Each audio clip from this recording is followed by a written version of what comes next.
Hello everyone, welcome to Sanmarga classes. 16ನೇ ಪ್ರಶ್ನೆ, ಅಹೋಮ್ ರಾಜಮನೆತನ, ಮೊಘಲರು ಮತ್ತು ಮರಾಠರು ಎಂಬಂತಹ ಚಾಪ್ಟರ್ ಇಂದ ಅಹೋಮ್ ರಾಜಮನೆತನದ ರಾಜಧಾನಿ ಯಾವುದು ಅಂತ ಕೇಳ್ತಾ ಇದ್ದಾರೆ.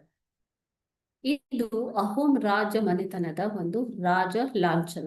ಓಕೆ, ಸೊ ಅಹೋಮರು ಎಲ್ಲಿಂದ ಬಂದು ನೆಲೆಸಿದ್ದವರು ಮಕ್ಕಳೇ? ಇವರು ಈಗಿನ ಮಯನ್ಮಾರ್ ಮತ್ತು ಥೈಲ್ಯಾಂಡ್ ದೇಶಗಳಿಂದ ಭಾರತಕ್ಕೆ 13ನೇ ಶತಮಾನದಲ್ಲಿ ಬಂದು ನೆಲೆಸಿದಂತಹ 13ನೇ ಶತಮಾನದಲ್ಲಿ ಬಂದು ನೆಲೆಸಿದಂತಹ ಮಂಗೋಲರ ಜನಾಂಗ. ಓಕೆನಾ?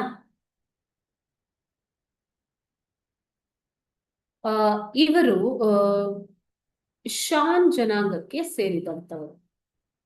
ಓಕೆ, ಸೊ ಸ್ವತಂತ್ರ ರಾಜ್ಯವನ್ನ 1228ರಲ್ಲಿ ಸ್ಥಾಪನೆ ಮಾಡ್ತಾರೆ. ಸ್ವತಂತ್ರ ರಾಜ್ಯ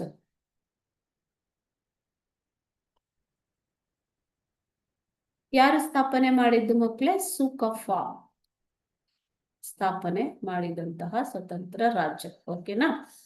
ಸೊ ಇವರ ರಾಜಧಾನಿ ಚೆರಾಯ್ ಡಾಯ್.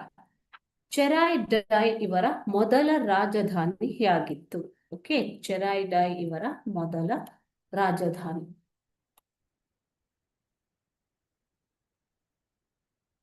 Thank you.